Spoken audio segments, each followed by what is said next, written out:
Take care. Bye-bye. Okay, we have Muhneer trying to call us. Let us see. Let me grab some water.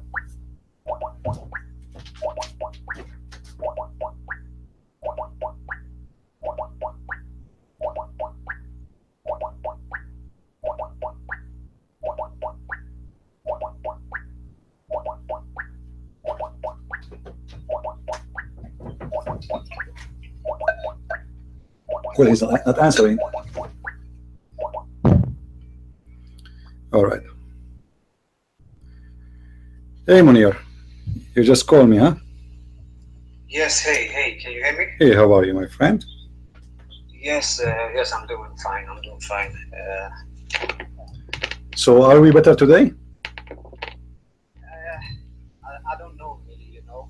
I haven't slept too much. Can you speak louder? Your voice is gone. I don't know what happened. Can you hear me? Yeah, now it's good. Now? Now it's good. Okay. I know I haven't slept too much these 2 days since I spoke to you. Oh, okay. And yeah, I'm a little bit nervous because I've been thinking a lot because when you ask me simple questions like why do you pray, and I couldn't answer you, you know. Right. And it felt bad, you know. It felt like I was just following something that I didn't even know what it was, you know. So I have been watching your video. Your voice is gone again. I think your mic is moving, Muhneer.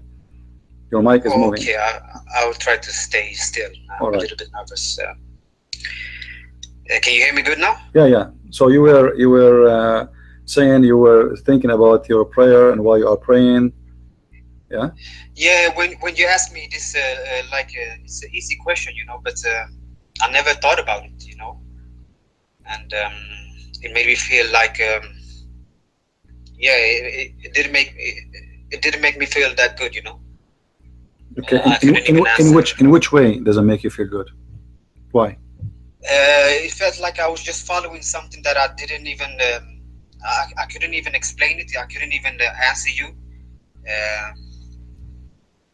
Yeah, I couldn't even answer you this. You mean you came to a conclusion that your prayer doesn't make sense?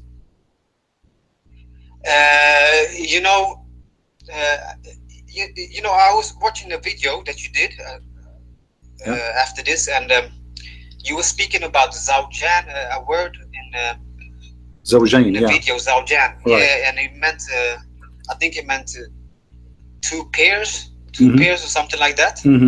But the translation said 1 and 1 or 2 and 2. 2 and 2. Yeah, one of them says 2 and 2, and the rest of them they say 2 yeah, and the pairs. rest of the one said 1 and 1. So yeah, it made me think like maybe they are tricking us with the translation, you know, because if Zawja means 2 pair, why don't they write 2 pair, you know?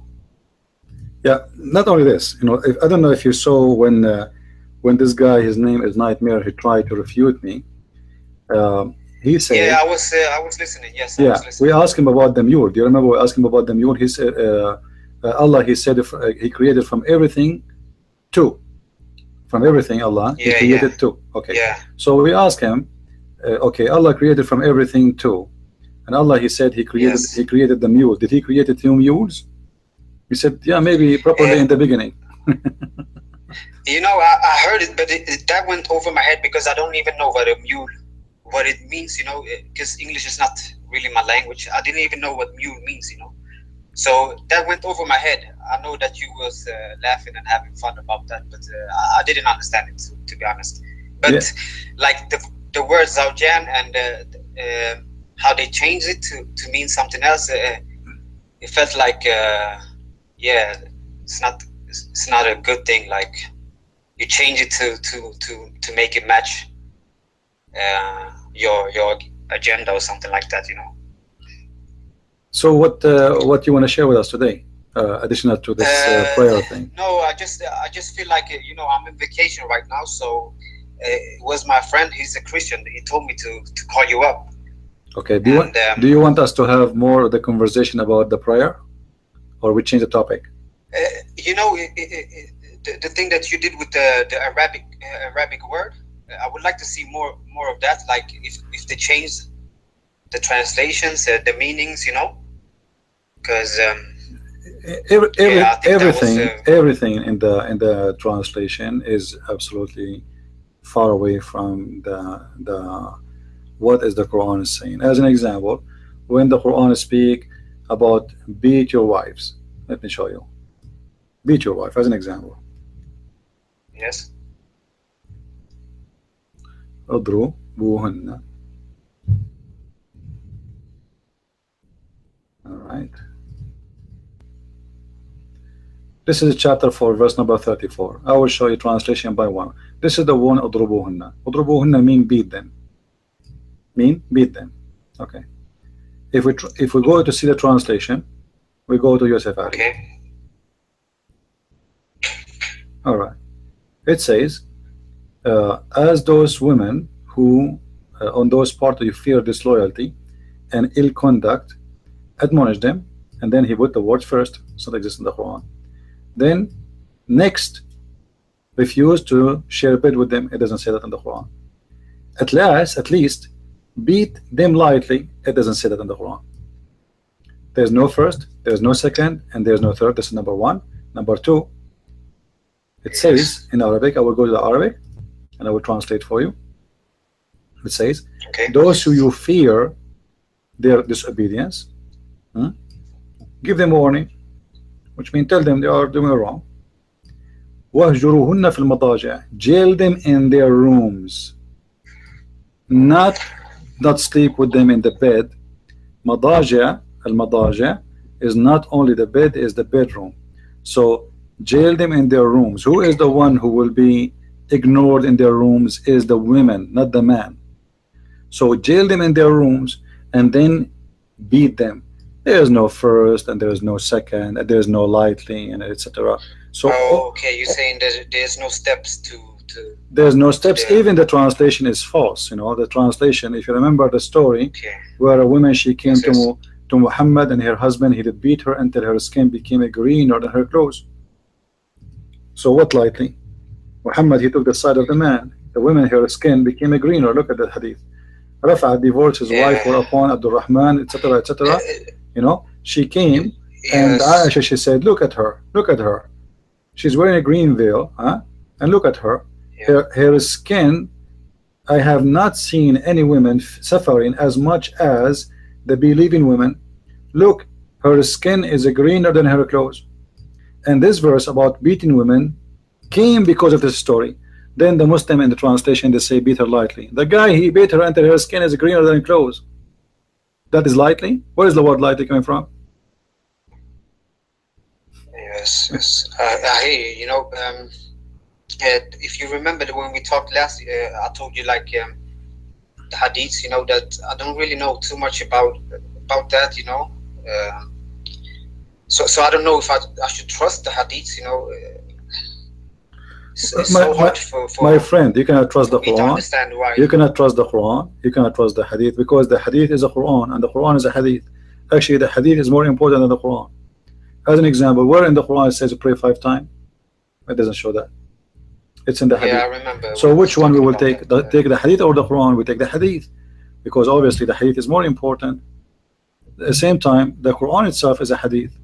And you know, you as a supposedly a Muslim, born of a Muslim family, shouldn't you ask questions about like how come the Quran is the book of God and full of stupidity? If I ask questions like that, no, I never asked. No, like not ask yourself. Don't ask people. I'm saying you should ask yourself. No. I had a while, like since I was like 18 till I was like 25, 26. I wasn't a Muslim, you know. I was out partying and stuff like that, you know. So I wasn't a Muslim then. I didn't follow Islam or anything like that.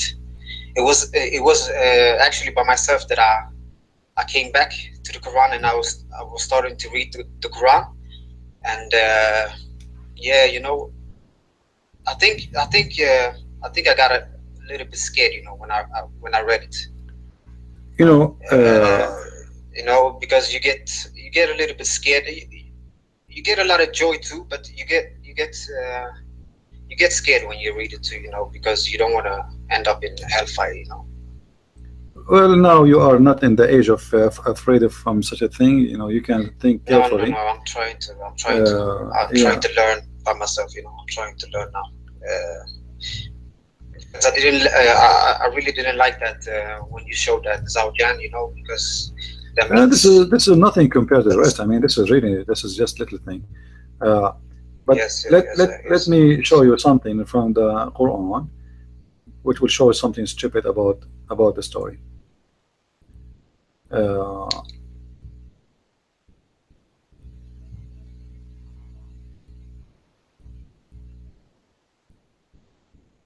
If you go, this is a chapter 66. All right. If you go to chapter 6, everybody can go. The chapter start, O Prophet, why you are forbidden to yourself what is lawful for you.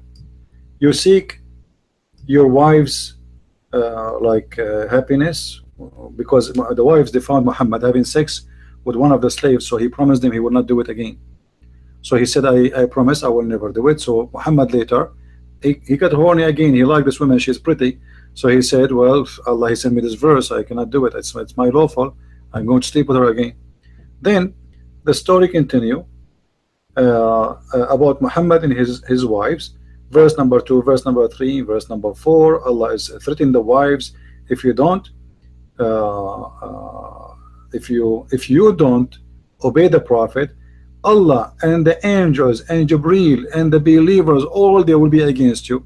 Just two women fighting with the man. Then after that, then Allah, he says to him, maybe your God will divorce the wives and replace them for you. Muhammad, he make a verse threatening his wives, if you don't behave, Allah will replace you with better wives. So Allah obviously is a toy for Muhammad.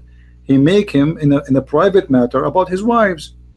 The guy, he promised his wife he will not sleep with this woman. Allah is involved. He is threatening the women, he will divorce them. And right away after that, we will find that the story change. I mean, what is the connection between verse number 5, verse 1, 2, 3, 4, 5, 6, and what is after? And if any Muslim here can tell me, please let me know. What is the connection in this story? There's no connection. Read the whole verses. This is a proof that the one who wrote the Quran is not even smart. What is the connection between a fight between the wives of the Prophet and then go to jihad? Okay. What jihad have to do? It says, أيها النبي جاهد الكفار والمنافقين. O Prophet, go and kill the kuffar and the hypocrites and be harsh on them, for they are going to end in hellfire and a bad ending. What does have to do with his wives? And then suddenly he jumped to speak again about the wife of Noah. Like what? You are talking about going jihad. I advise everybody to go read. You know, what this verse have to do with this verse and the verse before it and the verse before it and the verse before it? Obviously, it's a guy who is he have a mental issue. He cannot concentrate. In English, they call it the flight of thoughts. I think the flight of thoughts, where somebody is flight of thoughts. Flight of thought. Yeah, which like your thought is everywhere. You know, you cannot concentrate on a topic. You want to talk, but you talk about, like somebody you speak about. Suddenly you speak about your beer, and then you speak about your wife, and then you speak about your work, and then you go back to your beer. You know, and this is exactly how the Quran is. If this is the book of God, like if you go to the Bible, you go in the book of Genesis. The book of Genesis talking about how God created the earth and the heaven, and then Adam and etc. You go in the Quran, you will find the stories all over. Yeah, it's more like it flows. It's like from beginning to end, you mean? There is no story. There is no story in the story. There is no connection between, you know, one of the major reasons of success of writing a book, that the line before have to be connected with the line after. Otherwise, people will be lost. And this is a book have no connection between the line before and the line after. Yeah. Or what is the logic? You know, when he speak about chapter 18, all of it. You know, like the flying carpet of Sulaiman, and he heard the ant. I mean, what we heard from this? You know. Yeah. What is the law? What a human being learn from Sulaiman? Sorry. He heard the ant,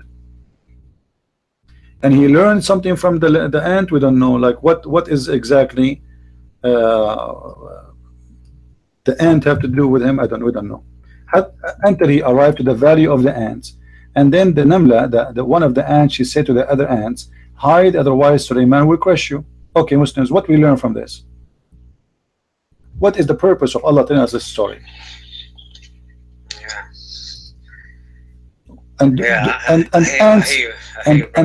ants don't talk, and they are deaf. This is the truth. You can go right now and search. Ants, they communicate either by vibration or by chemical. If we can say talk, this is how they talk. But here the Quran is so clear. It says that he heard her speech. Do you see it? So he smiled, amused at her speech. But how? What speech? Can you repeat that? I didn't understand this. Okay. The last part. We are in the chapter 27, chapter number 27, and we are reading verse 17, 18, 19. Sulaiman, he marched until he arrived the valley of the ants. All right. Yes. Okay. Then one of the ants, she said to the other ants, hide, otherwise Sulaiman, hide in your habitations, lest Sulaiman and his host crush you under the foot without knowing it. Excuse me, to the ants, you mean like ants? Ants, the ant speaking to the ants. The one is talking now is an ant too. Ants, okay. The ant, the little ants, you know, the one with the, you know, the small tiny one. Yeah. The insect. I hear what you're saying. The insect. Yeah, insects. Yeah. That's why I asked, because ants. Yeah. So the ant, she told the other ants, hide, otherwise Sulaiman will crush you. And then Sulaiman, he smiled, and because he was amused of her speech. Why he was amused with her speech? Any Muslim can tell me, like, what a big deal? I believe that all animals, all creatures, insect, birds, etc., they have a warning system, and they warn each other, and they run when there's a danger, the same as a human being. They do. So why he was amused with her speech? I mean, what the ant, she said? She make a speech in the United Nations? She just said. Yeah. Secondly, the ants don't talk. When you say it's so crazy, because when I read it, you know, I never looked at it. You know, I didn't see it like. My friend, like this, ants are deaf. Ants, you can go right now to Google and search. Ants are deaf, and because they are deaf, they don't talk. Very simple. Because when you are deaf, you know, even a human being. Yeah, but ants don't talk either way. So. No, even a human being, if he's deaf, right, he don't talk. He will go mute. Not because he cannot use his tongue, but because he heard nothing to learn about talking, right?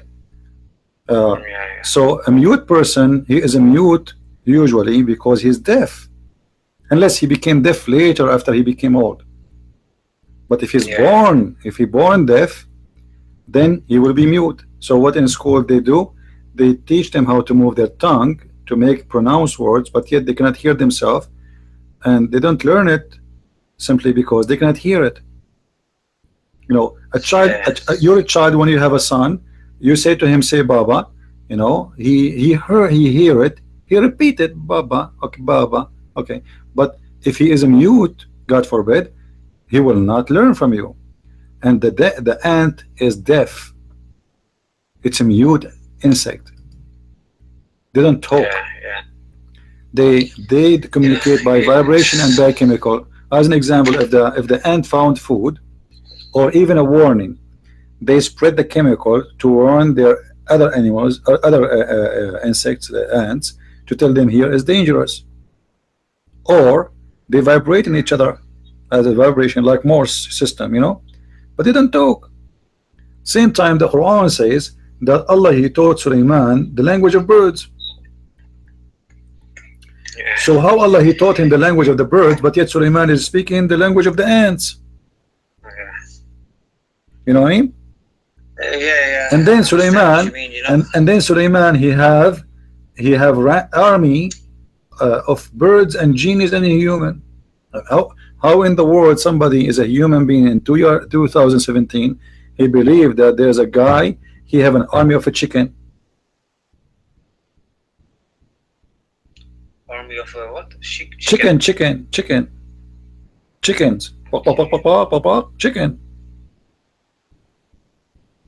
Yeah. Imagine an army in chicken of birds, and those and this army have ranks, which means there's a general chicken, there's major chicken, there's lieutenant chicken, there's captain chicken. I mean, and not only that, then he checked between his army. He found one of his birds, the hubu, is missing. Do you know what the hubu is? No, I don't know. Let me search for you in Google so you can see the image. All right, this is the bird we are talking about. The hubu. Do you see it? This is the minister. This bird is a minister for Sulaiman. He is a minister of irrigation and womanizing, which means he looked for women for him who have no hair in their feet, in their legs. The bird. The bird is a minister for Sulaiman. And look for. Yeah, this is a bird who is a minister for Sulaiman, and this bird once was missing. So Sulaiman, he said, because this is his minister, that's why he noticed him is not there. So he said, where is the hub? If he did not give me a good excuse, I swear by Allah I will slaughter him. How somebody, he go to school, he go to university, he have a little intelligence, he will believe in this garbage? Yeah, you know, but Do you I see don't it? understand when I read the Quran, it's like I didn't see this, you know.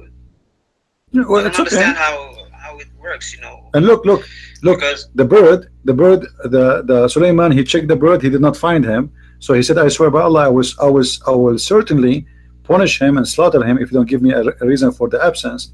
Then the bird, he came back, he said to him, I was looking for you and I found a woman, she is in a throne, on top of her throne, and her people worship the sun, blah blah blah. Bird? Sulaiman, what is that?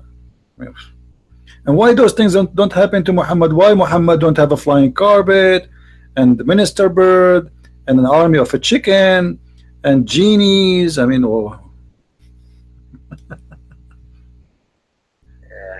this is what I want the Muslims to think of. It's just a simple logic. Do this make sense to you? Yeah, you opened up my eyes, you know, because I didn't see this when I was reading. Because sometimes when you don't understand the text, you just move on, you know, till you understand something and you pick up something. But it's like a lot of the text, I don't understand it. I have to be honest, I don't understand a lot of the text, you know. So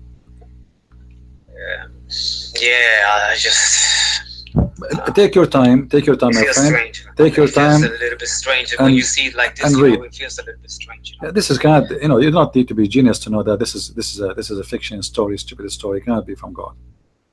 But you know what is it about? You know, there's no way anyone. This story is not even good for someone is 10 years old. If you tell it to him, he will know you are lying to him. Yeah. You know, you tell him there is a king, he have a minister, he is a bird, and you show him the picture of the bird, he will laugh. And then you say to him, the king, he have an army of chickens and roosters and the turkey, like what? And then he have a flying car. But they will know that you are, you know. I once I spoke to a child. She is like 7 years old, I think. I told her about there was a broom in the corner of their house. I said, do this broom fly? You know, like I'm just talking to a kid, supposedly, like in the magic, you know, in the cartoon. She said to me, you think I'm stupid? Broom don't fly.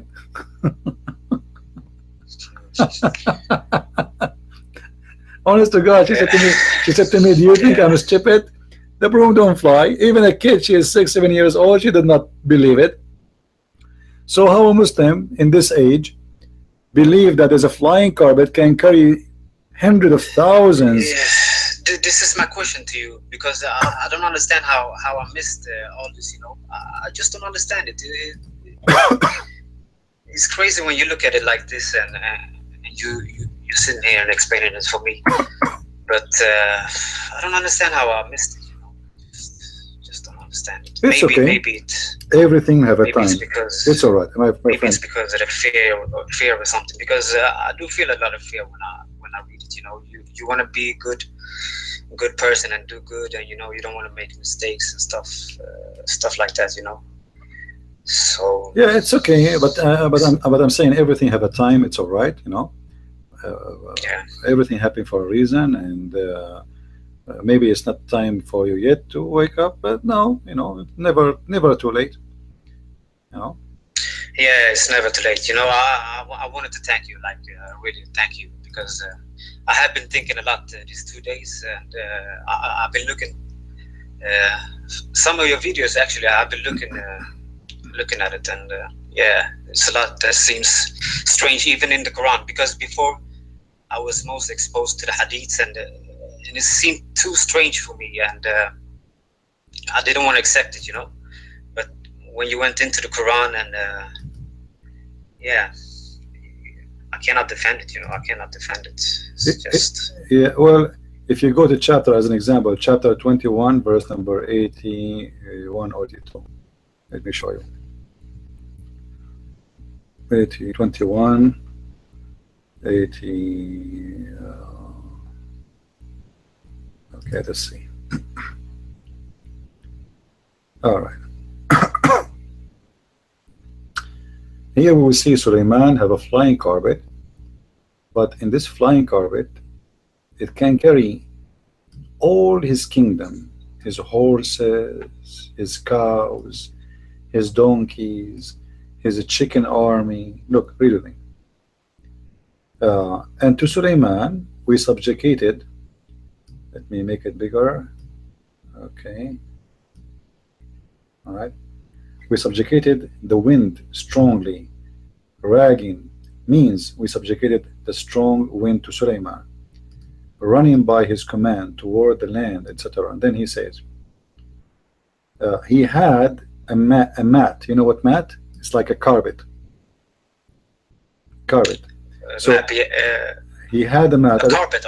Yeah, he had a mat made of wood, on which he would place the equipment of his kingship, horses, camels, tents, and troops.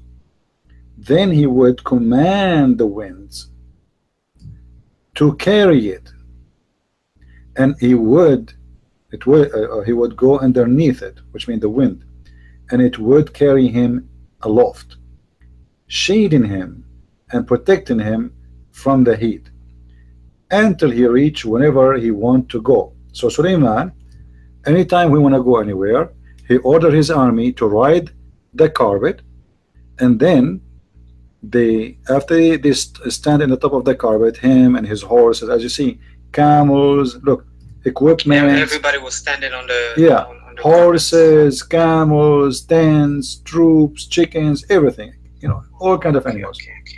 And then the whole kingdom of fly. Now, how a Muslim believe in this? And not only this, it says later that Suleiman, he used to have 600,000 chairs in the top of the carpet. This is for the men. So imagine we have airplane now in the year 2017 can fly and carry 700,000 traveler, or 600, or even 500,000, 500,000. Imagine, you know. Oh, brother, this is hard for me. You know, it's very hard for me. It's very, very, very emotional for me. This. Well, if you want, my advice, if you want my advice, just denounce Islam and say I'm out of it. I mean, what are you waiting for? If they are not convinced with this, if you are sure that this is something stupid to believe in, I mean, what are you waiting for? Yeah. No, I think in my heart I have already denounced it. It's gonna be different, like in real life, but in my heart, yes. Well, in your heart is the important, and real life. Defend it, you know. Yeah, you do not need to defend anything, you know. But as long as you said you denounce Islam, I'm so happy for you. And you know, you better think about something, you know, good for your future. Islam is not, it's not good for someone who have any kind of intelligence and doesn't take you anywhere. It's like drugs. You know, everybody's in drugs. You know, believe in this God, he will give you virgins, naked women, etc. Well, you wanna get naked women? They are in the street.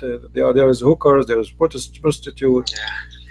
You wanna fly? Without flying, go and take some cocaine. You know, if Allah is God of the cocaine, all what Islam is promising is nothing but a cocaine. It's not real. It's fiction, and it's destroying the life of people. The life of who believe, and even the life who don't believe, because people who don't believe in Islam, they suffer because of Islam too. Yeah, you know, it was my friend that asked me to call you. He's a Christian, you know, and we've been discussing lately, you know, and I always had a problem with some verses in the Quran that says, like, do not take Christians and Jews for friends. And you know, I have two friends that is Christian, and one is like hardcore, or what you can call it. He keeps the Sabbath and, you know, stuff like that. He always invites me to when they have Sabbath, and they discuss the Bible and stuff like that. But I never went there, you know. But I always had a problem with those verses, you know, like, do not take them for friends, you know, because I never understood why.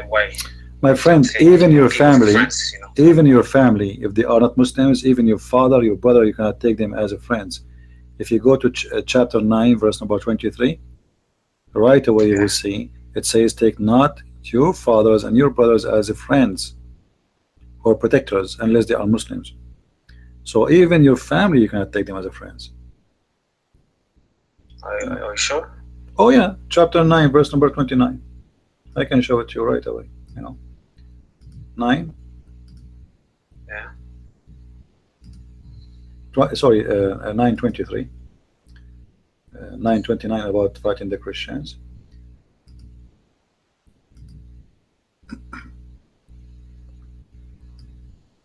Here we go. Oh, you believe? Do not take your fathers and brothers for your friends. Do you see it? I see it now. Yeah.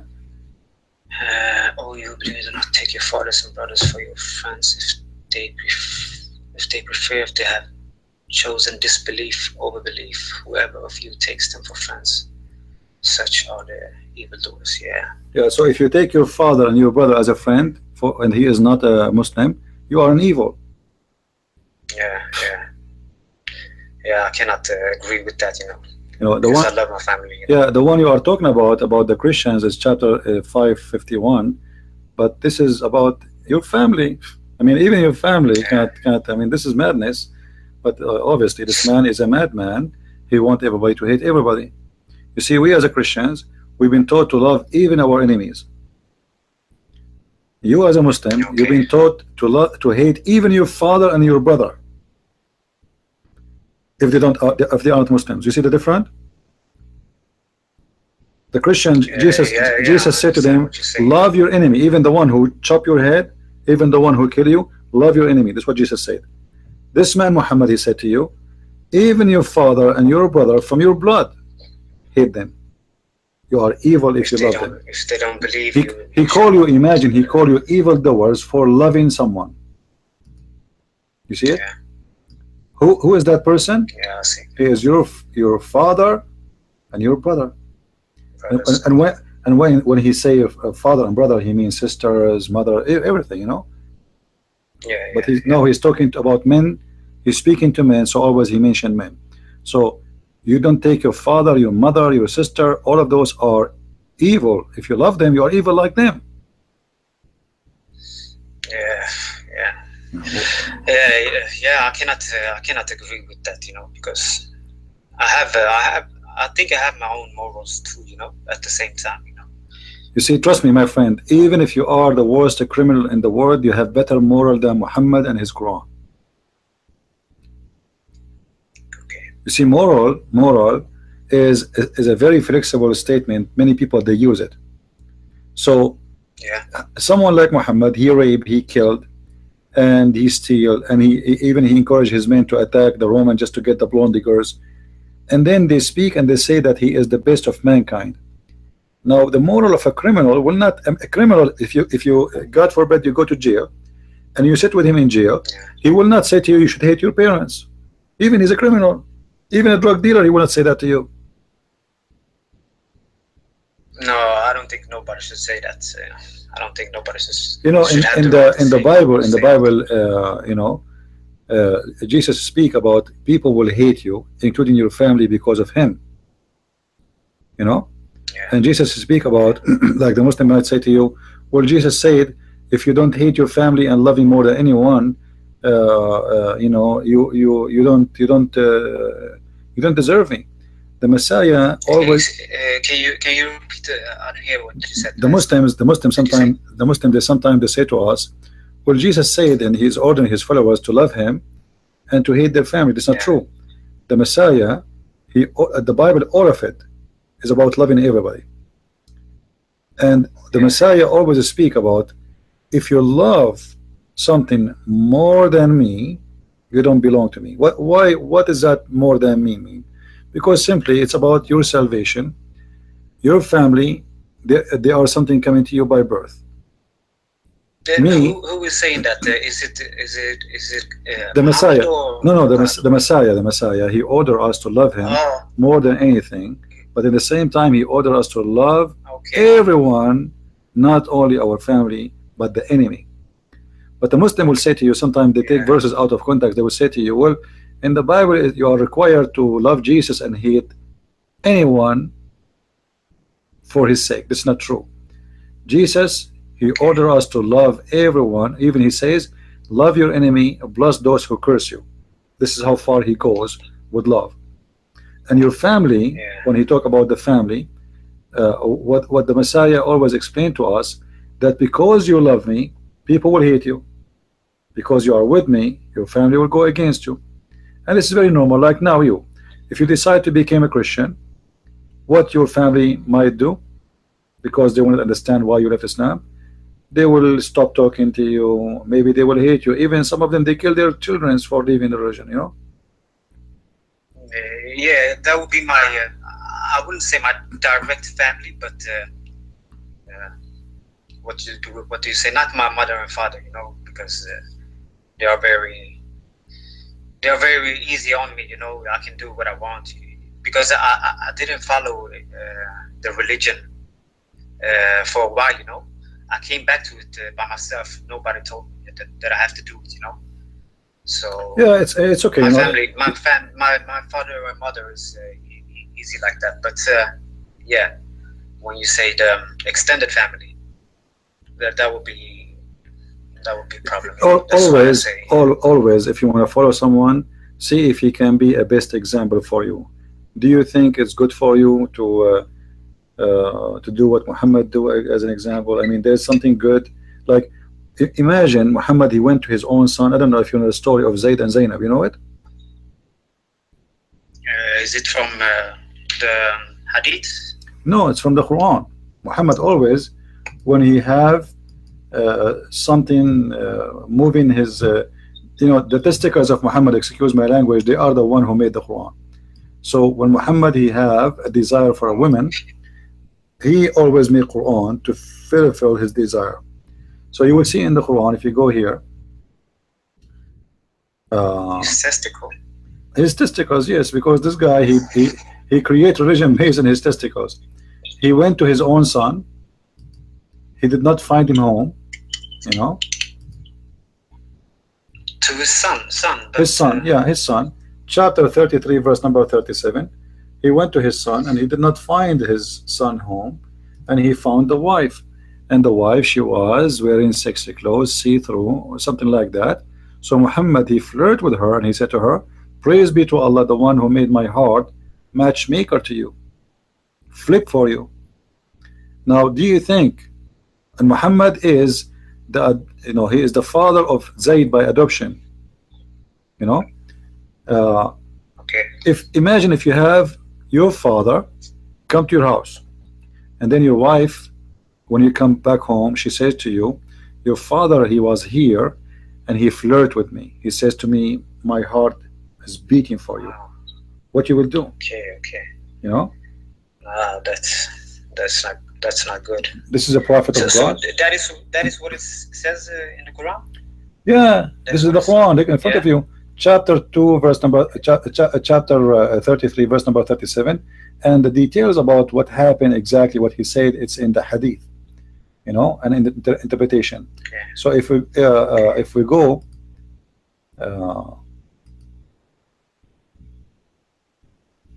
let us show you.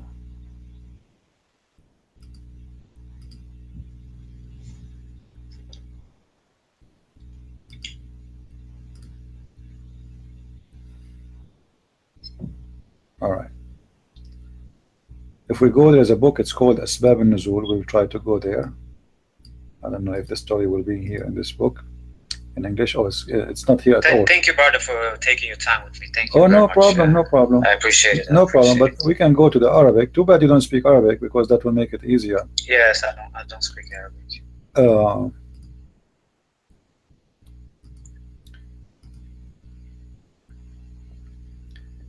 The story here in front of us, and you can go to Al-Qurtubi, to Al-Tabari, Al-Qurtubi, or whatever you want, and you will find the story saying in their books that Muhammad, he went to his own son wife, he found her alone, and he said to her what he said, as I told you. And look what it says here, something very disgusting. And in some of the stories, that after the prophet, he flirted with the women and he told her that he want her. Each time Zayd, he tried to have sex with her, his penis would swell.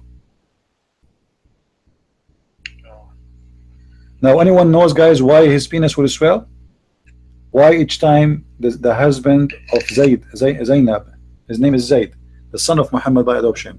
Imagine Muhammad, he came to the house, and now he flirted with the wife, and he told her that he want her, he want to sleep with her. So now Zayd, after that, he want to sleep with his wife.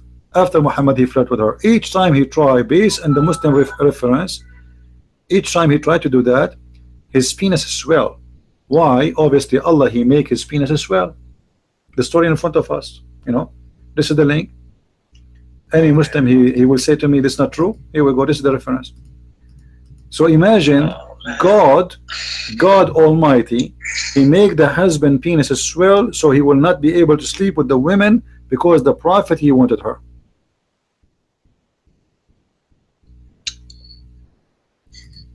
Any Muslim have a comment?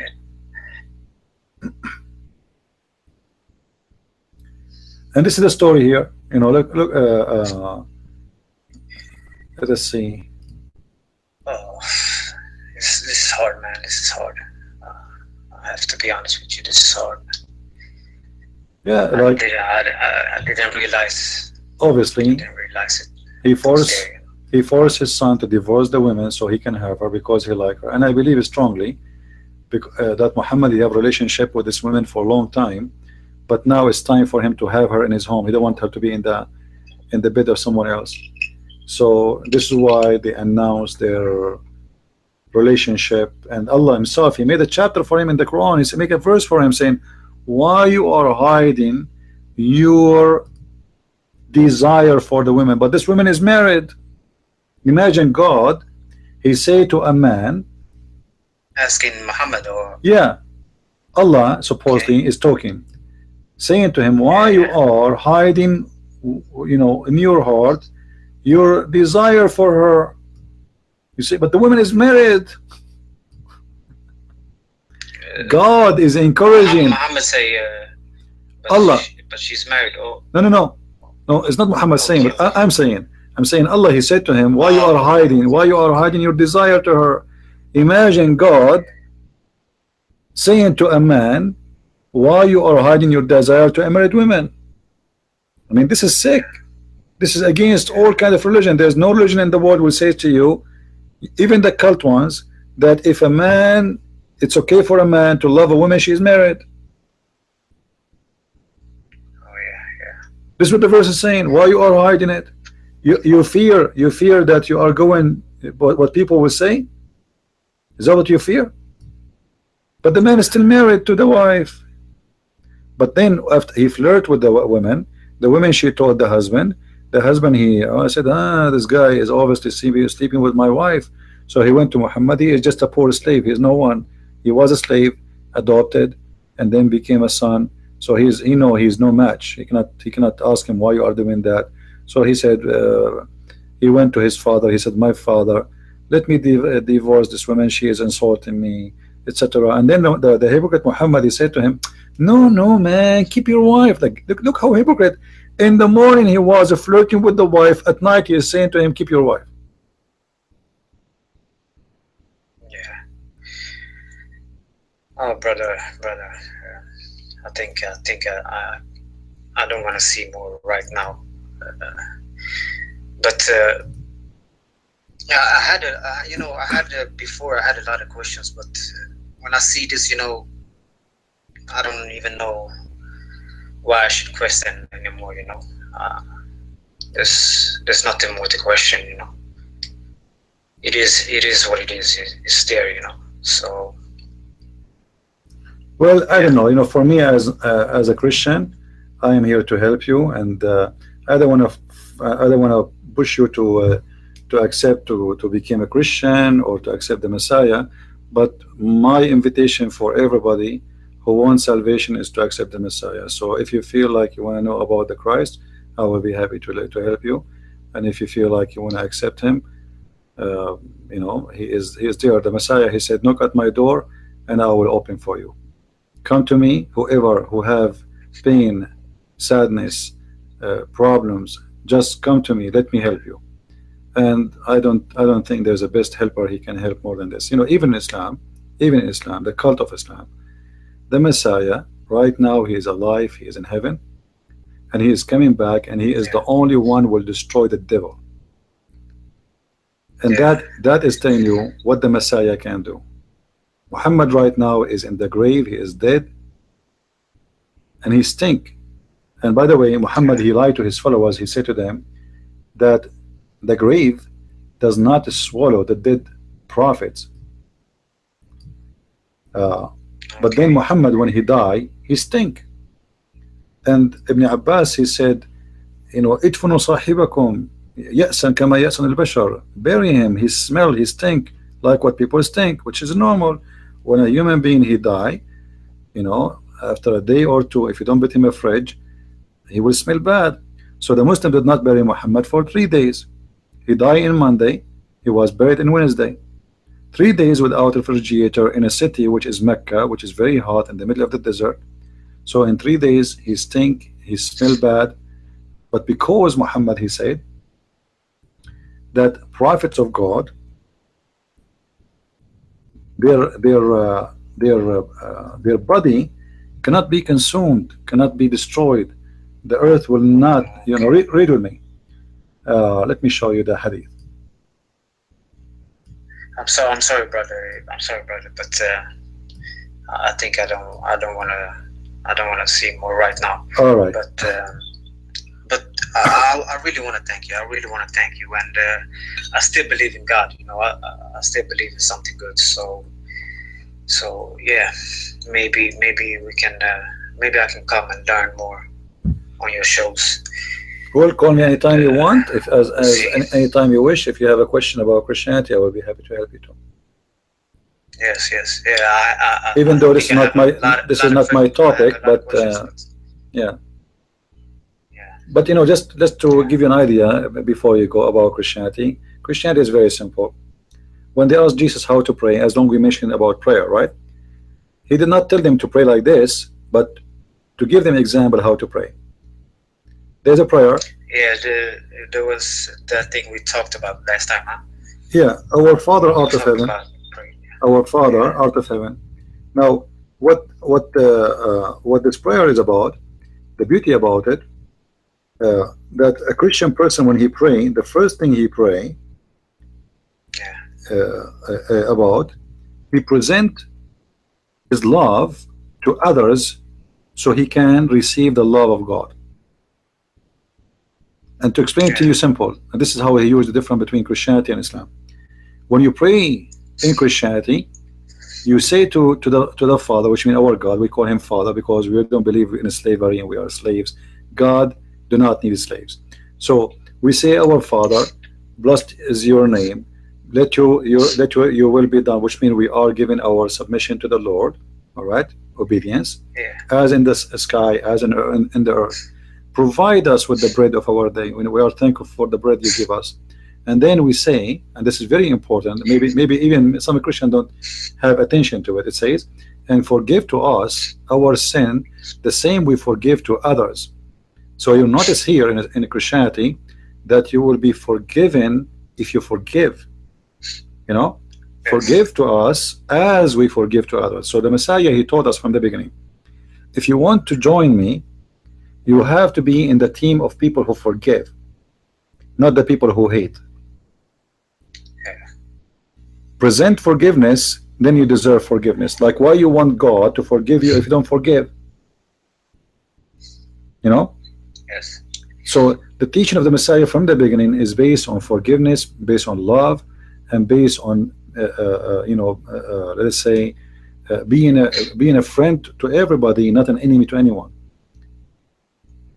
Forgive, so you'll be forgiven. And this is what the difference between Christianity and Islam. So when the Messiah, he says to us about like how to pray, he did not ask us to pray exactly the same. We can pray anywhere we want, you know. However, we always should be focusing in forgiveness and love, so we can be forgiven and should provide love by others. Yes. Yeah. Thank you, brother. Thank you so much. You're welcome. I just don't think I can take more right now. All right, no problem. I have to go and think. Maybe I will just stop thinking. But I am very, very thankful to you and to the people in the chat for being so kind to me. And yes, I will come back. I will come back. Well, tears is good. They will make you close to God, and don't be ashamed of them. They are not bad, and you know, for the decent people is the one who they have fear in their heart, not the bad ones. So don't worry about it. I mean, good for you. You know, at least you know, you have a heart who's sensitive, and you have a feeling. This is a good sign. You know. I think it might be blessed. It might be blessed. Absolutely. I believe the Lord, he wants something from you, and that thing is your salvation, not for his benefit but for yours. And may the Lord, we pray, all of us, that the Lord will guide you, will be with you, and will take you in a nice journey with him. And then you will notice the difference between what it is before and what it is after, when you became with the Christ. And just to let you know, my friend, to be a Christian doesn't mean, when I say to you I'm a Christian, doesn't mean I am a good person, doesn't mean I'm a perfect person, doesn't mean I am better than anyone. We as a Christians, we ask the Messiah to be with us, to guide us, and to be in a journey with us, to save us from the sin we live in our life. Christians don't claim that if you recite the name of Jesus 3 times a day, as Muhammad is saying, you go to heaven. We don't believe if you kiss a stone, Allah will forgive all your sin. We don't believe if you go around a stone and you kiss a stone, you will be forgiven. This is not how forgiveness comes. As I said to you, the Messiah, all what he wants from you, you love him. He loves you before even you love him, and you love others, and you forgive others, and you will be forgiven, and your sin will be forgiven. However, you should walk the walk against sin, which means you don't say, if I became a Christian, That's mean my sin is gone, so I can do sin as much as I want. Because some Muslims, they lie about Christianity. They say that Christians, because Jesus died for their sin, so they can sin as much they want. This is false. This is absolutely a big fat lie about Christianity. We Christian been ordered. I think we should all do good, and like I saw my friend, he's really like hardcore. Like, well, I'm so glad. I'm so glad that you have a friend like that. So, you know, stay with good friends. Yes, this is the best thing. I'm very glad to. I'm very glad to. You know, in the Middle East, we know you know him from his friend. Like, your friend is a good sign about you. So if you work with a drug dealer, I mean, obviously you are a drug dealer, right? So it sounds like you have a very good friend, and maybe he can call us one day if you like. So we can thank him for sending someone like you to us. And same time, I believe that the Lord he used him, you know, to speak to you and bring you here. He used me and he used him, and I believe the Lord, he will have a very great use for you between your family, your community, to love everybody, to love your family, and to be good to them, and to be good to Muslims too. Because, you know, we as a Christians, we don't want and we will not hate the Muslims. We don't believe in hate. We are against hate. We don't want violence. I don't believe in hate. Yeah, I don't believe in hate. Absolutely. I really don't. So it's very important for us as a Christians to maintain ourselves in balance, and not to fall into temptation of hate and anger, because always Satan, he try to make us angry. Like sometimes Muslims, they do things aggressive, they kill, you know, they torture people, etc. Make us aggressive, make us angry. But you have to hold yourself and remember that those Muslims themselves, they are lost and they are victims of the devil. So we pray for their salvation. We pray that Lord, he will save them, and they will see the truth, and the truth always will set you free. And I advise you, I don't know if you have a Bible at home. Do you have a Bible, Muhneer? I actually have a Bible. All right. I have one. I think it's the Jehovah's Witnesses Bible. No, this is not. This is not. Really no. This is not a Bible. This is not a Bible, my friend. This is okay. You can. Yeah, I want you to burn this one in the barbecue. Don't use it. Okay.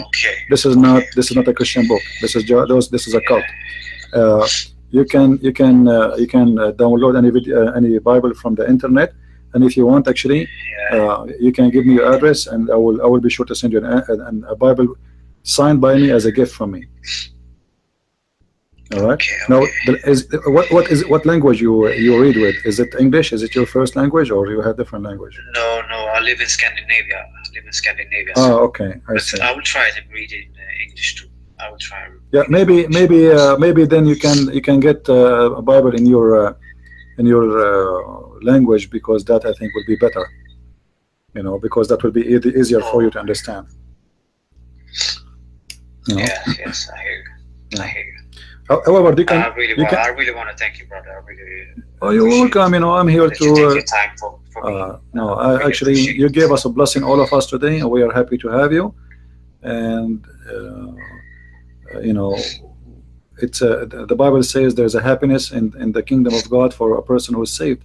What only is a thing is missing now for me toward you is you, when you accept the Messiah and you say, I believe in him and I accept him as my Lord, as my Savior.